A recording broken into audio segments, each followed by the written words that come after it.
to advance our continued progress, we need to provide political leaders, investors, and financial systems with the tools that will enable them to make informed decisions. I know how committed Frontiers is to ensuring scientific data and research are open and accessible. Yours is a remarkable community that understands the need to make every resource available to help inform solutions to our greatest global challenges. It's a mission that I admire, and one that mirrors the work of a coalition that I recently co-founded called Climate Trace. TRACE is an acronym that stands for Tracking Real-Time Atmospheric Carbon Emissions.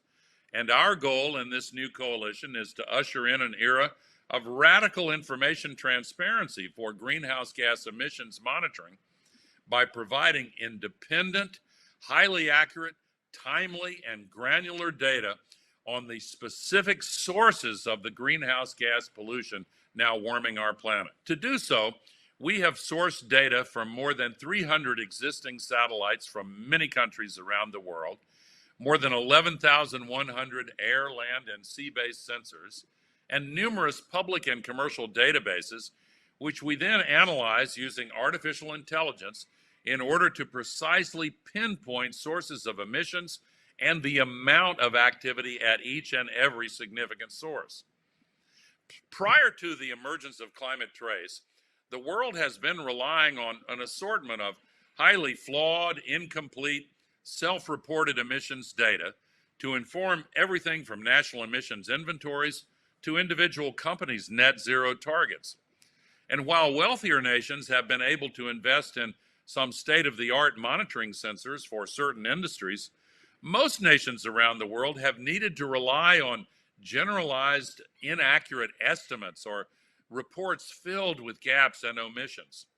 Likewise, while some companies have access to proprietary databases to give them expanded insight into emissions in their supply chain, most are simply in the dark about their full climate impact. Climate Trace is creating an equal playing field by making emissions data for every nation, for dozens of territories, and nearly 80,000 individual facilities available for free as part of a public database at climatetrace.org. And this kind of open data, accountability, and transparency are key to reaching our climate goals and achieving effective decarbonization efforts all across the global economy. It follows in the footsteps of what the scientific community has prioritized for decades, creating and sharing the most relevant information to better inform decision-making around the greatest challenge of our time, solving the climate crisis.